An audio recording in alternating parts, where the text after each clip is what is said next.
guys? Hope everyone's having fun getting out, taking advantage of this opportunity to climb mountains and ride mountain bikes and go to the beach and get a puppy and all that. So I'm starting with slide 8 on diet of Parkinson's disease. I'm talking about your diet specifically, what to and what not to eat. So first of all, no-nos for your diet. Actually, before that, because environmental factors are involved with the majority of cases of Parkinson's disease, we don't really know if it's genetic or not, but we know that environmental factors play a huge role. So it's important to understand nutrition, and plays a big role in neuroprotection and neurodegeneration.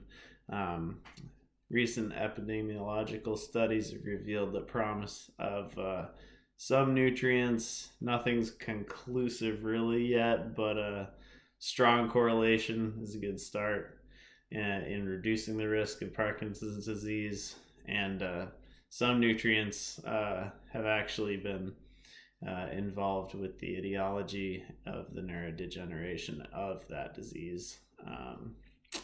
So with that being said, the bad. So dairy products in particular have been associated with increased degeneration in those at risk of Parkinson's disease, and that's independently of calcium intake. You should always, calcium is good, but yeah, in particularly men are at risk men who drink a lot of milk, actually, and it's not really associated with cheese or yogurt, it's just milk really, and it's probably something to do with the way cows process what they eat. It looks like a lot of dopaminergic neurotoxins, including pesticides, polychlorinated biphenyls, and that sounds like, to me, what they eat is coming out in the milk, and then you're drinking the milk. So postmortem studies show higher levels of organochlorines, including dieldrin, and that's an organochlorine pesticide, polychlorinated biphenyls in the brains of Parkinson's disease patients compared to non-neurological controls. So yeah, be careful with dairy. Eat a lot of cheese, don't drink milk. So these things, moving on to things that might be good, but not all studies are conclusive. There's a lot of up in the air about these things. Monounsaturated fats, polyunsaturated fats are obviously good in general. They have been correlated with, in some studies, decreasing risk of Parkinson's disease and have had no effect in other studies. But yeah, animal versus vegetable unsaturated fatty acids, vegetable unsaturated fatty acids versus animal saturated fatty acids are it's important to just stick to vegetables when in doubt. Unsaturated fatty acids are important constituents of neuronal cell membranes, and the fatty acid composition of those cell membranes is affected by your diet. In case of red meat, positive association between red meat consumption and Parkinson's disease may be explained by the content of heme that acts as a toxin, and so that's one study. And then another study said the intake of processed meat and sausage was inversely associated with Parkinson's disease risk, which that doesn't make any sense to me at all, but that's part of the study. High carbohydrate diets are associated with increased risk of type 2 diabetes, which puts you at a higher risk of Parkinson's disease. But it's also been found that increase in carbohydrates increases your dopamine production in the brain, which makes sense because carbohydrates that's like it's like energy. It's instant energy for your body. So why wouldn't that release dopamine, make you happy? Allowing easier passage of dopamine precursor tyrosine through the blood-brain barrier into cerebrospinal fluid. Carbohydrates with high glycemic index especially decrease the risk of Parkinson's disease by an insulin-induced increase in brain dopamine. Vitamin D deficiency is seen in increased prevalence in Parkinson's disease patients, but they haven't really found that a reduction in vitamin D is a cause or consequence of Parkinson's disease, but it does play a role in regulating the calcium homeostasis, calcium channel homeostasis, and if you disrupt that, there's a dopaminergic neuron loss that's accelerated that suggests that you should regulate vitamin D, and you should try and keep as much vitamin D going as possible without overdosing, obviously, and that might be effective in protecting you from Parkinson's disease and slowing down Parkinson's disease progression. Vitamin C is highly concentrated in the central nervous system, and it is protective of your nervous system as well. They have said that this is a promising addition in reducing lipid peroxidation levels and increasing catalase activity. In one study, people consuming a diet rich in vitamin C showed 40% reduction in Parkinson's disease, or the risk of developing Parkinson's disease. And one study showed that vitamin C and E together were given to early stage Parkinson's disease patients, and a decrease in the progression of Parkinson's was noted. Vitamin E by itself provides protective effects on dopaminergic neurons, and it's associated with a reduce in the loss of dopamine, protects against toxicity in the brain. It notes that the benefits seen by vitamin E might be linked to the capability of it in preventing oxidative damage, particularly by trapping reactive oxygen radicals. So the good stuff that has a high correlation with good prognosis of Parkinson's, or a lack thereof prognosis of Parkinson's at all. So most fruits and vegetables, go figure, rich source of antioxidants. Vitamin A, B, C, E are all found to be in lower level, like people are deficient in them who have Parkinson's disease. There's a high rate of deficiency in those things. A lot of studies have shown a decrease in peroxidase, glutathione peroxidase activities, and glutathione. So that suggests metabolic failure in the mechanisms that allow antioxidants to do their job in your body, which can lead to basically the onset of Parkinsonian characteristics.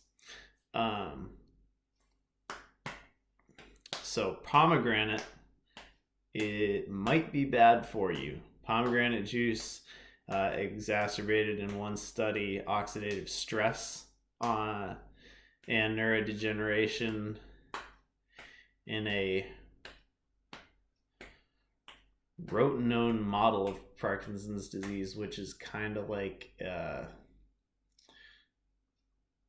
it's like a simulation, I think, of Parkinson's disease. Epidemiological studies have found a decrease in risk of those who consume foods containing carotenoids, beta carotene, omega-3 polyunsaturated fats are good for everything. Eat them always.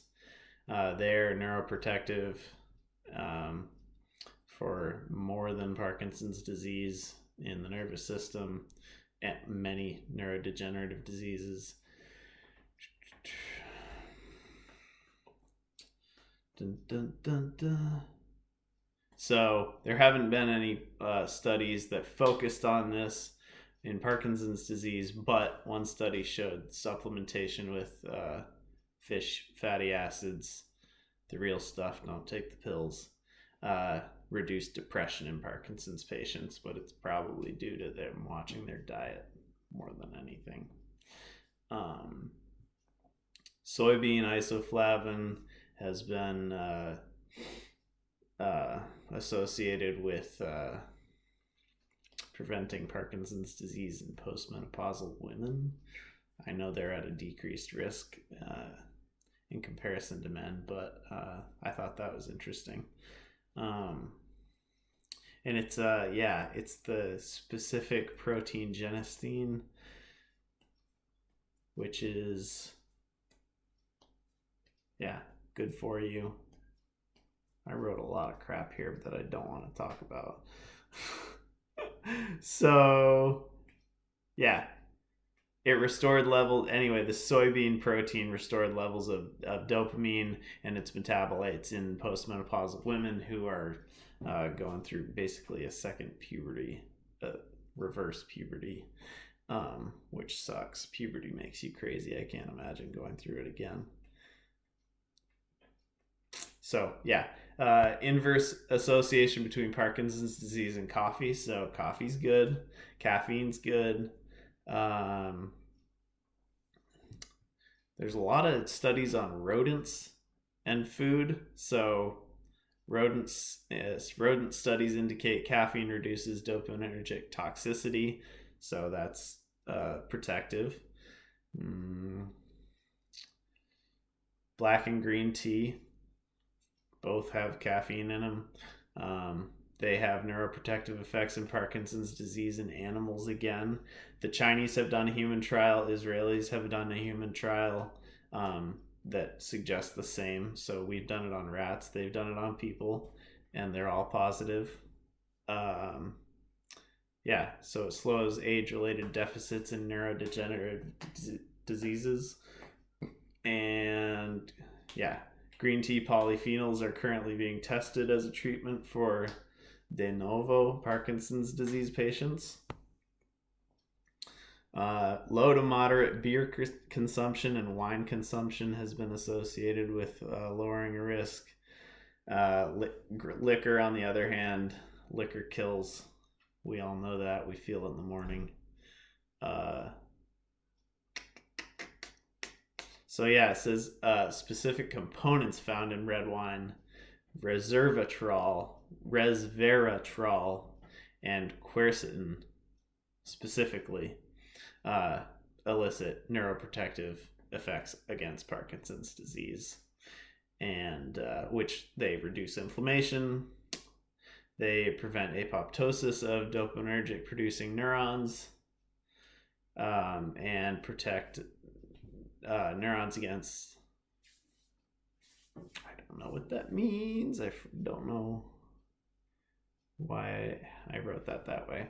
So it reduces some type of neurotoxicity through the inhibition of microglial activation, and basically stops pro-inflammatory factors.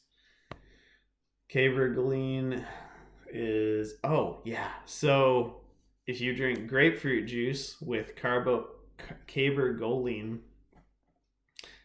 together, which cabergoline is used to treat Parkinson's disease, grapefruit juice increases the bioavailability of cabergoline and by inhibiting the enzyme that metabolizes cabergoline. So that's cool.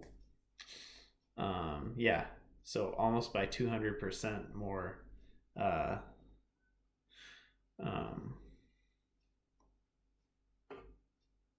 you get twice as much. And finally, CoQ10. My mom told me to start taking CoQ10, and she specializes in Parkinson's disease. It's a vitamin-like essential component of your cell. It's in the mitochondria,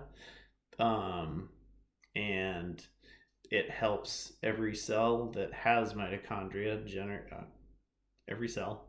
generate ATP, and your body actually can't really work without it. And there's been a lot of research on it, a lot of positive findings. A lot of health benefits have been said to come from this, and there's been some studies that have found that that high levels of CoQ10, like 1,200 milligrams a day, substantially lower someone's risk of getting Parkinson's disease. And if you have it, you should take it to stop the heightened degeneration. So yeah, because CoQ10 is substantially lower in the mitochondria of people that already have Parkinson's disease, so you should definitely take it. And I haven't found anywhere that there's any negative effects of taking CoQ10 up to 1,200 milligrams. Anyway, I don't know what happens if you take 5,000. Maybe you become superhuman. I don't know.